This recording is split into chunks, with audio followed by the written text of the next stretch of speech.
లోక్సభ ఎన్నికల కోసం తెలంగాణలోని 3 ప్రధాన పార్టీల్లో కాంగ్రెస్, బీజేపీ కసరత్తు మొదలుపెట్టాయి. కానీ మొన్నటి వరకు అధికారంలో ఉండి దిగిపోయిన బీఆర్ఎస్ మాత్రం ఇంకా కసరత్తు మొదలుపెట్టకపోవడం చర్చనీయాంశంగా మారింది. పార్లమెంట్ ఎన్నికల షెడ్యూల్ వచ్చే నెల 13వ తేదీ తర్వాత వెలువడనుంది. తెలంగాణలో లోక్సభ ఎన్నికలు తొలి విడతలోనే జరిగే అవకాశాలున్నాయి. కాంగ్రెస్ ఇప్పటికే మహబూబ్ నగర్ ఎంపీ అభ్యర్థి వంశీ చంద్ను ప్రకటించింది. ఇక బీజేపీ విజయ సంకల్ప యాత్రలతో రాష్ట్రమంతటా కవర్ చేయాలని ప్లాన్ చేసుకుంది. కానీ బీఆర్ఎస్ లో మాత్రం ఏ కదలికలు కనిపించకపోవడం ఆశ్చర్యకరంగా ఉందని విశ్లేషకులు సైతం అంటున్నారు. చేవెళ్ల ఎంపీ రంజిత్ రెడ్డి, ఖమ్మం ఎంపీ నామా నాగేశ్వరరావులే మళ్లీ అభ్యర్థులుగా బరిలోకి దిగుతారని గులాబీ నేతలు చెబుతున్నారు.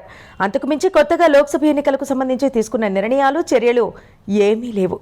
నల్గొండలో కేసీఆర్ సభ తర్వాత రాష్ట్రంలో బీఆర్ఎస్ కు క్రియాశీలకంగా ఉంటుందని భావించారు.